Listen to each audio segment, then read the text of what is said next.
A gente fala sobre eleições. A empresária e pré-candidata a deputada pelo PSB do Paraná, Roberta Lucinge, entrou com uma representação contra a candidatura do ex-procurador da Lava Jato, Deltan Dallagnol, que responde processos disciplinares. E justamente o ex-procurador está conosco mais uma vez na Jovem Pan, aqui no Jornal da Manhã. Tudo bem, procurador? Como sempre, muito obrigado pela atenção, pela gentileza do senhor. Recentemente tivemos essa questão do domicílio eleitoral de Sérgio Moro, de alguns partidos contestando a própria candidatura dele.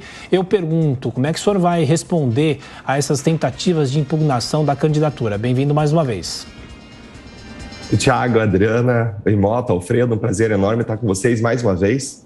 O que a gente vê hoje é um sistema corrupto, corruptos e seus aliados tentando mandar uma mensagem muito clara para a sociedade. Um recado que eles estão tentando dar para uma série de ações, atitudes, para uma série de medidas contra quem combateu a corrupção. E o recado que eles querem dar é muito claro, não mexam conosco, não mexam com a gente. Esse é o recado que eles querem dar. Agora, em relação a esses pedidos de inelegibilidade, eu encaro com muita tranquilidade, porque eles não têm pé nem cabeça. O que a lei diz? A lei de inelegibilidade diz que ficam inelegíveis, e vou pegar aqui umas aspas, tá? Os magistrados e os membros do Ministério Público que tenham pedido exoneração ou aposentadoria na pendência de processo administrativo disciplinar pelo prazo de 8 anos. Ou seja, o que essa lei aqui não quer que aconteça é que um promotor, para evitar de uma punição de demissão, que também torna inelegível, peça exoneração na pendência de um processo disciplinar para evitar que aconteça com ele essa causa de inelegibilidade, que é a demissão. E a lei é muito clara, e quando a lei restringe direitos fundamentais, ela é interpretada à risca, de modo muito literal. E a lei fala, não pode sair na pendência de processo administrativo disciplinar. E se você consultar o Conselho Nacional do Ministério Público, a imprensa inclusive já consultou, o Conselho vai dizer de modo muito claro, Deltan não tinha nenhum processo administrativo disciplinar pendente, em andamento, quando ele saiu do Ministério Público. Alguns veículos fizeram isso e já tiveram essa resposta. E o que essa cidadã, essa Roberta, pré-candidata, não conheço ela, não sei quem é ela, o que ela quer? Ela quer que a Justiça Eleitoral avalie a minha inelegibilidade com base não em processos disciplinares, como diz a lei, mas com base em reclamações disciplinares. O que são reclamações disciplinares? Quando qualquer cidadão não gosta de alguma coisa que um promotor, que um juiz faz, ele faz uma reclamação perante a Corregedoria, perante o Conselho de Justiça, perante o Conselho Nacional do Ministério Público. E a gente recebeu dezenas e dezenas de reclamações ao longo da Lava Jato, mas elas não se converteram em PAD. Por que elas não se converteram em processo administrativo disciplinar? Elas não se converteram porque elas não tinham fundamento. Uma reclamação é simplesmente uma petição que é recebida reclamando de uma ação de um promotor, de um procurador. Elas eram recebidas as dezenas do Conselho Nacional, mais uma vez sem fundamento, e por isso elas não se convertiam em PAD. Alguma vez, alguma reclamação se converteu em processo disciplinar? 2, por críticas que eu fiz ao Supremo Tribunal Federal e a Renan Calheiros, por exercer a minha liberdade de expressão, e as duas já estavam encerradas quando eu saí. Roberto Mota, a sua pergunta. Bom dia, Deltan.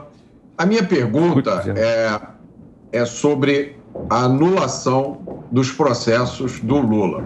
Eu gostaria que o senhor esclarecesse, porque aparentemente ele não foi inocentado, os processos é que foram anulados.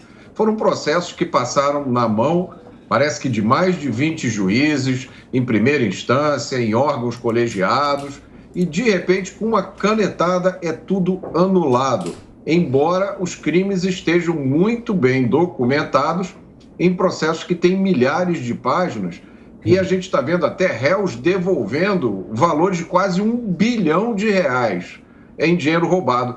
Aí os cidadãos leigos, como eu, enxergam essa anulação quase como uma desmoralização do direito, porque cai por terra tudo que a gente acreditava.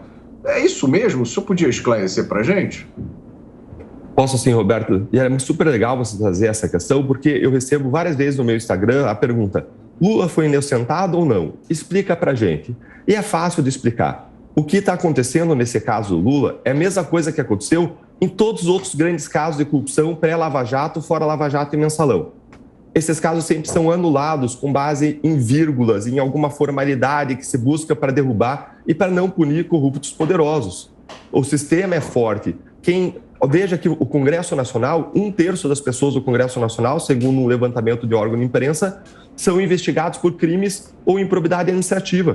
Como é que essas pessoas vão passar alguma lei boa contra a corrupção? Não, eles vão manter as brechas na lei para que, caso eles sejam investigados, processados, eles não sejam punidos. Então, o que está acontecendo nesse caso do Lula é a mesma coisa que aconteceu no caso Satyagraha, Castelo de Areia, Boi Barrica, Operação Dilúvio, Anões do Orçamento, Propinoduto, Marca Fonte Cidã e uma série de outros casos. Esse é o modo padrão da justiça brasileira funcionar, uma injustiça institucionalizada.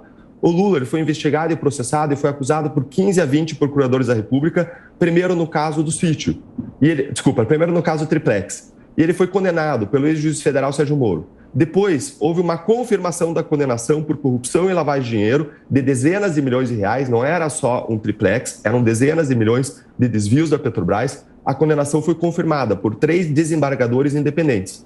Depois disso foi ao Superior Tribunal de Justiça e 4 ministros confirmaram a condenação mais uma vez. E outro processo foi correndo em paralelo, que era o processo do sítio, que também não envolvia só o sítio, envolvia dezenas de milhões de reais de desvios. E ele foi condenado agora não pelo ex-juiz federal Sérgio Moro, mas pela juíza Gabriela Hart.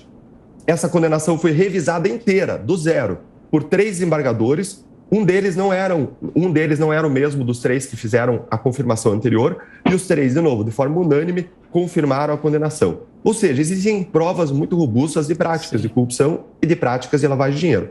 Agora, mais tarde, o Supremo Tribunal Federal reexaminou esse caso, examinando como se fosse uma colcha de retalhos, pegando uma série de decisões separadas do ex-juiz federal Sérgio Moro, inclusive a saída dele para o governo do Bolsonaro, e disse que, juntando tudo aquilo, existiam áreas de suspeição e derrubou esse caso com base numa formalidade. Jamais inocentou, jamais disse que não existiam provas robustas de corrupção e de lavagem de dinheiro. Deltan Dallagnol, a pergunta agora de Alfredo Scaff. Deltan, bom dia. Essas ações contra a sua candidatura, está mais do que claro na sua explicação, e eu sou advogado, como você será agora, que é o típico caso de uma inverdade dos fatos que não tem a mínima fundamentação jurídica e acaba sendo um pedido impossível. Você não acha que a justiça tinha que punir essas pessoas em virtude dessa litigância de má-fé? Porque isso acaba gerando, minimamente ou não, ou até mais, um dano moral a você.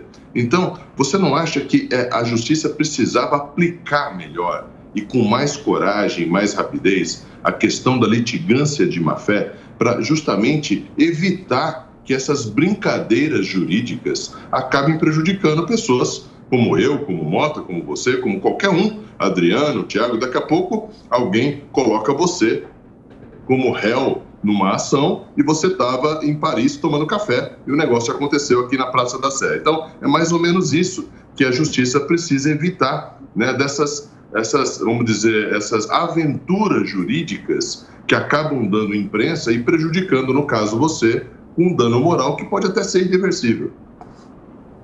Alfredo, você tem toda a razão. Agora, como que a gente vai esperar que a justiça puna litigância de má-fé se a justiça não pune nem corrupção, nem lavagem de dinheiro, nem desvios de dezenas, centenas de milhões de reais? A nossa justiça ela é feita para não funcionar contra as pessoas poderosas. Veja que no caso aí do TRT de São Paulo, o Luiz Estevão entrou só de recursos, sem contar habeas corpus, com 81 recursos. Se você somar os habeas corpus, passam de 100 casos de recursos. E em um caso, uma das pessoas, eram vários réus. Como que a justiça vai funcionar assim? Não tem como funcionar. A gente precisa de uma revisão do nosso sistema de justiça, a gente precisa de uma revisão dos critérios de ingresso no Supremo Tribunal Federal, a gente precisa de uma revisão dos recursos. Em relação a esse caso específico, o que o meu advogado me disse é que a mulher que representou essa senhora Roberta, ela foi muito cuidadosa na forma como ela fez a representação para ela não correr risco de ser punida, porque existe até uma previsão de punição de quem questiona o registro de candidatura de modo não fundamentado. Mas ela teria sido bem cuidadosa, representando para o Ministério Público investigar. Agora, o que eles querem, ao fim e ao cabo, é exatamente o que você falou. O que eles querem é espaço na imprensa para uma exposição dela, do nome dela, da pré-candidatura dela, e para tentar minar, de algum modo, a minha candidatura. Agora, esse tipo de coisa, Alfredo, vem e vai vir aos montes, porque, de novo, o sistema quer mandar um recado dizendo: não mexa com os poderosos. Quem mexer com os poderosos vai sofrer retaliação. Volto naquilo que se comentou na minha primeira pergunta aqui, feita pelo Tiago. O que aconteceu no caso do ex-juiz federal Sérgio Moro em São Paulo? O próprio desembargador que estava julgando, ele falou o seguinte, olha, a situação dele é a seguinte, se a gente fosse aplicar a regra que a gente aplica há 30 anos, ele poderia se candidatar para o São Paulo. Mas, veja bem, está na hora de a gente revisar essa regra. E aí, no caso do ex-juiz federal Sérgio Moro, eles revisam, mudam a regra para tornar ele inelegível em São Paulo. Então, o que a gente está vendo é um sistema operando contra quem combateu a corrupção, que é um absurdo. A gente se compromete a lutar e ir até o fim contra isso.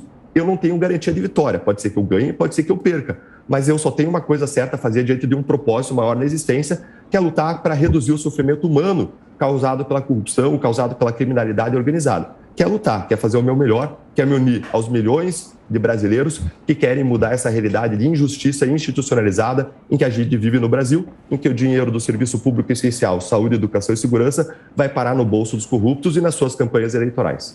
Conversamos aqui na Jovem Pan com o ex-procurador Deltan Dallagnol. Procurador, mais uma vez, muito obrigado pela gentileza, pela atenção. Bom fim de semana. Até a próxima. Um abraço. Eu agradeço. Obrigado, Tiago, Adriana, Mota, Alfredo. Um grande abraço a todos os ouvintes da Jovem Pan. E eu deixo um convite final para me seguirem, quem ainda não me segue nas redes sociais, para estar informado sobre cidadania e sobre como juntos a gente pode mudar o Brasil.